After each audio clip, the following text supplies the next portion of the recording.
Dear students, स्वागत है आप सभी का आपके अपने इस प्यारे चैनल पर। मैं आपका सर मिस्टर डी कुमार। पूर्व की भांति इस वीडियो में भी क्लास 10 के NCERT complete math solution series के तहत प्रश्नावली 9.1 के क्वेश्चन नंबर 7 का सॉल्यूशन बताने जा रहा हूं। इससे पहले मैंने आप लोगों को क्वेश्चन नंबर 1 से लेकर 6 तक के सभी प्रश्नों का सॉल्यूशन बता दिया हूं। उन सभी वीडियो का लिंक इस वीडियो के डिस्क्रिप्शन बॉक्स में दे दिया गया है। तो फिलहाल स्टूडेंट्स, मैं आपको क्वेश्चन नंबर 7 का सॉल्यूशन बताऊंगा। तो इससे पहले अगर आपने अभी तक इस चैनल को सब्सक्राइब नहीं किए हैं और अगर आप चाहते हैं कि आपको एनसीईआरटी मैथ के हर एक प्रश्नों का उत्तर मिले तो इस चैनल को आप भी सब्सक्राइब कर लीजिए। साथ में नोटिफिकेशन बिल को दबाकर ऑल नोटिफिकेशन ऑन कर लीजिएगा ताकि आपको हर एक आने वाले वीडियो की नोटिफिकेशन अप टू डेट मिलती रहेगी। तो चलिए देखते हैं कि आपका 7वां नंबर क्वेश्चन क्या है। यहाँ पे दिया गया है कि भूमि के एक बिंदु से 20 मीटर ऊंचे भवन के शिखर पर लगी एक संचार मीनार के तल और शिखर का उन्नयन कोण 45 डिग्री और 60 डिग्री है। तो मीनार की ऊंचाई ज्ञात कीजिए। देखिए, इसका अर्थ मैं समझा दे रहा हूँ। कहा जा रहा है भूमि का कोई एक बिंदु है जिससे कुछ दूरी पे 20 मीटर ऊंचा एक भवन जो है खड़ा है और भवन के शिखर मतलब भवन का जो छत होगा उस पे जो है एक संचार मीनार लगा हुआ है। तो उस संचार मीनार के तल, जो तल का मतलब होता है नीचे का भाग, उसके साथ भूमि के एक बिंदु का जो उन्नयन कोण बनता है वो 45 डिग्री बनता है और जो मीनार का शिखर होता है सबसे ऊंचा वाला ऊपरी भाग, तो उसके साथ भूमि के बिंदु का जो उन्नयन कोण बनता है वो 60 डिग्री बनता है। तो मीनार की ऊंचाई आपको ज्ञात करना है। तो चलिए मैं इसको डायग्राम बना के समझाता हूं, क्योंकि हाइट एंड डिस्टेंस में अगर आप डायग्राम नहीं बना पाएंगे तो क्वेश्चन को सॉल्व करना बहुत ही मुश्किल हो जाता है। तो चलिए, सबसे पहले आपके पास बुक तो होगा ही, आप बुक में देखते रहिए प्रश्न। मैं यहाँ पे डायरेक्ट आपको सॉल्व करके दिखाता हूँ।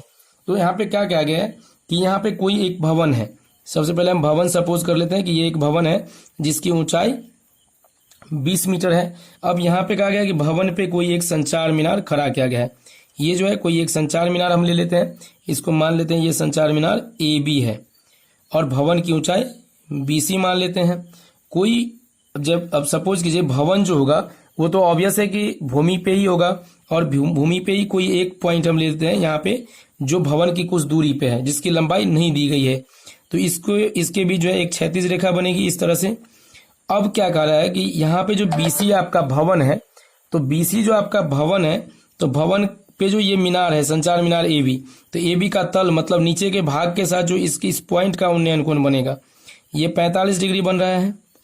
और जैसे ही देखिए ये ऊपर बनेगा शिखर की ओर और कहा ये जो मीनार के शिखर के साथ उन्नयन कोण बनता है तो ये पूरा बनेगा, तो ये आपका 60 डिग्री बन रहा है। सिंपल आपको सोचना है कि जब हम कोई वस्तु यहाँ पे नीचे में रहेगा वहां देखेंगे तो कम एंगल बनेगा और उससे ऊपर देखेंगे तो सर हमें उठाना पड़ेगा।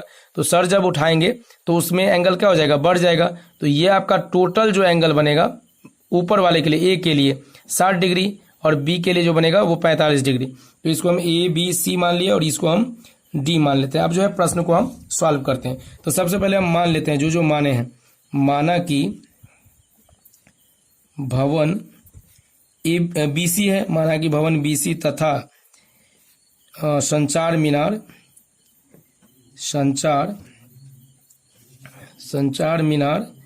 AB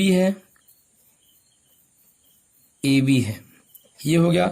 अब यहाँ पे ये भी लिख सकते हैं कि कोई बिंदु भूमि पर कोई बिंदु D है जो C से कुछ दूरी पर है। तो इतना आपको एक्सप्लेन नहीं करना है, इतना हम मान लिया है। अब दिया गया है कि यहाँ पे चूंकि यहाँ पे आप लिख सकते हैं दिया गया है भवन की ऊंचाई आपको दे दिया गया है। भवन की ऊंचाई, तो भवन की ऊंचाई कितना है, BC है, तो BC बराबर कितना दे दिया है 20 मीटर। तो आपको निकालना है मीनार की ऊंचाई, संचार मीनार की ऊंचाई। तो हम लिख लेंगे, माना कि जो हमें निकालना होता है उसको हम मान लेते हैं। माना कि संचार मीनार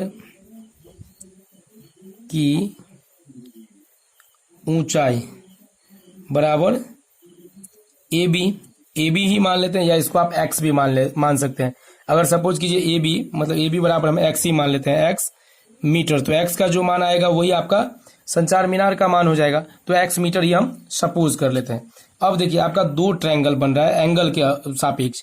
एक 45 डिग्री अगर आप देखते हैं तो BCD, तो BCD से आप देख सकते हैं आपका DC निकल जाएगा, क्योंकि BC अगर पता है इस 45 डिग्री के लिए इसके सामने की भुजा लंब BC पता है और DC आधार हो जाएगा। तो 10 45 लगाकर आप DC निकाल सकते हैं। तो हम लिख सकते हैं कि अब समकोण त्रिभुज BCD डी में, BCD में आप टेन 45 लगा लीजिए, क्योंकि आपको थ्योरी बता दिया गया है कि कब आपको टेन थीटा लगाना है, कब साइन थीटा लगाना है, कब कॉस थीटा। ये तीन ही फॉर्मूला यूज होता है आपका हाइट एंड डिस्टेंस अर्थात ऊंचाई एवं दूरी के प्रश्नों को सॉल्व करने के लिए। तो जब देखिए आपको लंब पता हो रहा, आधार निकालना हो, तो लंब आधार के बीच संबंध टेन थीटा में होता है। तो यहाँ आप टेन 45 लगा देंगे, तो टेन 45 बराबर कितना हो जाएगा, BC बट्टा DC। तो ये BC बट्टा DC लगा दिए।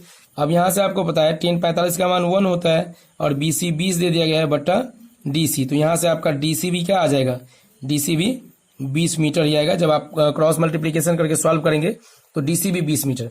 अब देखिए आपको DC पता चल गया, BC पता चल गया, तो A भी ऑब्वियस है आ ही जाएगा, क्योंकि अब जो है टोटल ACD वाला त्रिभुज में समकोण त्रिभुज बन रहा है। क्योंकि देखिए बिल्कुल सीध में खड़ा होगा तो भूमि के साथ तो इसका 90 डिग्री बनेगा ही, भूमि के क्षैतिज रेखा के साथ। तो यहाँ पे ACD में त्रिभुज ACD में 10 अब 60 लगाना है, तो 60 के लिए क्या हो जाएगा, AC और बट्टा DC। तो चलिए लगा के दिखाता हूं, लिखते हैं फिर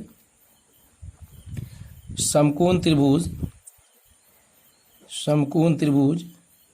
ACD में टोटल एंगल इसका बन रहा है 60 डिग्री, तो 10 60 डिग्री बराबर हो जाएगा आपका AC बट्टा DC। तो देखिए AC बट्टा DC को आप क्या लिख सकते हैं, या 1060 का मान होता है √3 होता है, √3 बराबर AC। देखिए AC को आप लिख सकते हैं AB और प्लस BC। तो ये लिख देंगे आप AB प्लस BC बट्टा DC का मान आपको पता है 20 है, या यहाँ से आप लिख सकते हैं √3 बराबर AB आपको निकालना है जो कि संचार मीनार, या AB की जगह पे आप x रख लीजिए। तो x प्लस BC भी आपके पास 20 है और बट्टा ये हो जाएगा 20। क्रॉस मल्टीप्लीकेशन करिएगा तो x प्लस 20 बराबर आ जाएगा, ये देखिए कोना कोनी गुना करिए, यहाँ पे बट्टा 1 है तो ये 20√3 हो जाएगा। या x का मान निकालना है तो देखिए x बराबर क्या हो जाएगा 20√3 और माइनस 20, तो यहाँ से कॉमन आ जाएगा, या x बराबर 20 और इंटू इसमें √3 और इसमें 1 √3, 20 इंटू √3 माइनस 1 जो है ये मीटर में आपका आंसर हो जाएगा। तो इसीलिए आप लिख सकते हैं अतः करके, अतः मीनार की ऊंचाई क्या है आपका AB है, और AB बराबर आपने x माना है, तो x बराबर 20 इंटू √3 माइनस 1, और चूंकि इसका यूनिट मीटर में दिया गया है क्योंकि ये डिस्टेंस है, तो डिस्टेंस हमेशा कुछ ना कुछ यूनिट के साथ आता है, तो 20 इंटू √3 माइनस 1 जो है ये संचार मीनार की ऊंचाई होगी। तो यही इसका करेक्ट आंसर हो जाएगा। तो इसी प्रकार से अगर आपको कंसेप्ट क्लियर होगी, फॉर्मूला पता होगी, तो आप किसी भी हाइट एंड डिस्टेंस के प्रश्नों को सॉल्व कर सकते हैं। तो आशा करता हूँ ये जो क्वेश्चन है वो अच्छे तरीके से आपको समझ में आ गई होगी। वीडियो अच्छी लगी हो तो वीडियो को लाइक कीजिए, साथ में चैनल को सब्सक्राइब करके जरूर रखिए। मिलते हैं नए वीडियो में नए क्वेश्चन के सॉल्यूशन के साथ, तब तक के लिए अलविदा। जय हिंद, जय Bharat. Thank you so much.